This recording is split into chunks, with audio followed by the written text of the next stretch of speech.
Hello, guys. We had a question because something unusual happened. When we were blowing bubbles, within every single bubble we blew, there was the infinity symbol. Oh, no, that's interesting. Yes, and it was it was continuous. I saw it, and then I called, but they came and saw it, and there was every single bubble had the infinity symbol in it. Okay, give me a minute. I hadn't heard of this one before. Oh, you were seeing the nexus point. I was seeing the nexus point inside bubbles? Reflected in the bubbles, yes. Oh! Why was it showing up in the bubbles now and it hasn't before? It had, but it just been very faint, so you couldn't see it. That's how it gets translated.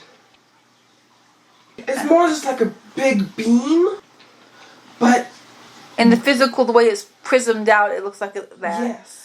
I'm going to also ask, in line with that, I noticed that when you looked at the bubbles, usually when there's a bubble on Earth, when you look at a bubble, it'll have like a singular, very bright spot on it. Mm-hmm. Every last one of them had two bright spots on it.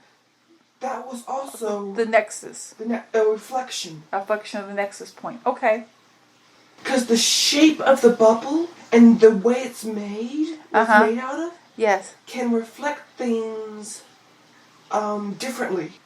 But it bends reality around it. I've been noticing that it seems to be almost like a little windows into spiritual and other things. That's why crystal balls were used. Because crystal balls have that. But it's more stable. It could amplify the nexus point. A crystal ball could amplify the nexus point. I don't think I want to do that in the physical. It's pretty strong as it is. So putting a crystal ball in the nexus point might not be it might be a little bit of a, what on earth is she doing? Like a magnifying glass type of effect. Yes, let's don't do that. It's more concentrated than magnifying glass. Yes. The shape of it. So, but the same type of an idea behind it. Yes. So maybe not the best thing for this exact point that we're at. Yeah. If it was a different point, get a little more used to the nexus energy. The nexus point, divine energy. All right. Like if you're someplace that's not at the nexus point, a crystal ball, if your divine light, can be used to help you see that. But exactly where I'm specifically at, this specific situation, this specific time space, it might not be. It'll sort of reflect it and go. And we don't necessarily want it doing the we yet. Yeah, I don't think it's necessary. That's it. It's not necessary. Bubbles give you a great mini version. Yes, blowing some bubbles, seeing the bubbles, enjoying the bubbles is that. Doing more than that would be a little bit too much. Yes, and you're already overwhelmed. Yes, I'm already overwhelmed. Okay, then I have one last other question. This morning I had a sensation of grief, loss that came over us for a little while. It didn't remain there, but it was there. Okay, you both were separated from your bigger selves momentarily. Okay.